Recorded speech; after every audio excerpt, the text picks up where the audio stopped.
lari.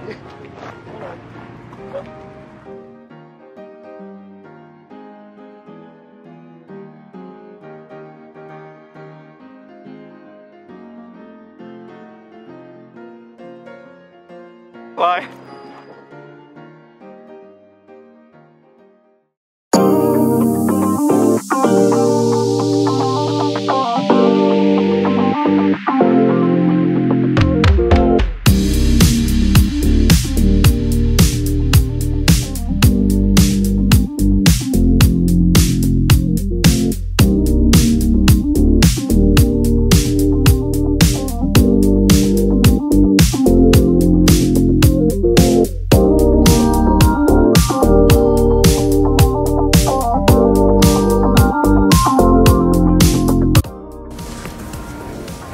Anginnya kenceng guys, jadi aku pakai topi aja ya.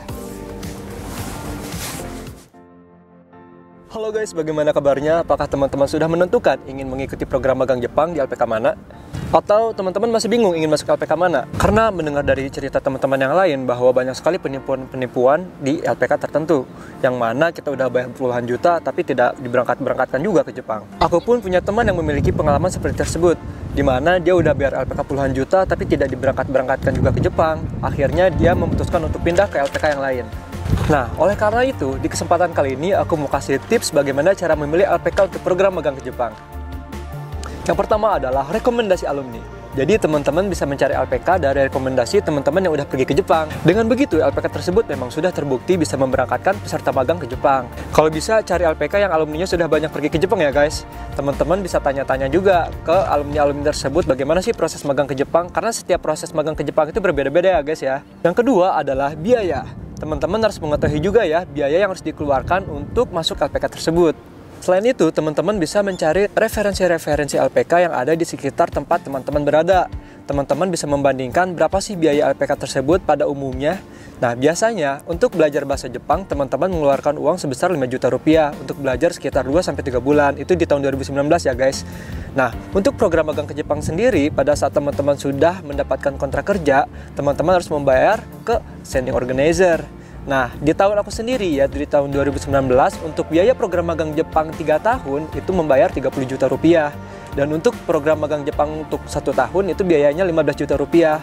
Nah, mungkin untuk di tahun-tahun selanjutnya itu akan ada perubahan biaya ya guys. Jadi teman-teman bisa cari informasi-informasi di setiap LPK atau SO.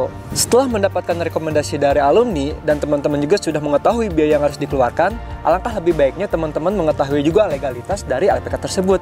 Apakah LPK tersebut sudah benar-benar mendapatkan izin dari pemerintah sebagai sending organizer atau pengirim pemagang ke Jepang? Untuk mengetahui apakah LPK tersebut resmi atau sudah mendapatkan izin dari pemerintah, teman-teman bisa cek di binalatas.kemenaker.go.id. Sini nih. Teman-teman bisa mengetahui status LPK tersebut apakah sudah mendapatkan izin dari pemerintah atau belum dengan menginput wilayah dan nama SO tersebut atau LPK tersebut. Nah, jadi teman-teman di sini bisa mengetahui ini izinnya itu sampai tahun berapa. Oke, nah sekarang aku mau kasih tahu di mana sih LPK pertama kali aku belajar bahasa Jepang dan di mana aku karantina 3 bulan di sending organizer. Untuk pertama yaitu aku belajar bahasa Jepang di LPK KMI, Koci Makmur Indonesia, itu bertempat di Cianjur. LPK KMI sudah memberangkatkan banyak sekali peserta-peserta magang ke Jepang. Nah, dan perlu teman-teman ketahui bahwa LPK KMI sudah mendapatkan izin sebagai sending organizer atau sudah mendapatkan izin sebagai lembaga yang bisa mengirimkan tenaga kerja ke Jepang. Jadi teman-teman bisa cek ya di situsnya. Setelah belajar bahasa Jepang di LPK KMI, aku dapat pekerjaan dari LPK MMI. Nah, di mana LPK KMI ini bekerja sama dengan LPK MMI untuk memberangkatkan peserta magang ke Jepang. Dan untuk LPK MMI sendiri sudah mendapatkan izin dari pemerintah untuk memberangkatkan peserta magang ke Jepang. Nih, teman-teman bisa cek di sini ya. Oke guys, jadi itu 3 tips dariku untuk memilih LPK yang baik dan terpercaya. Bagaimanapun juga kita harus selektif ya guys dalam memilih.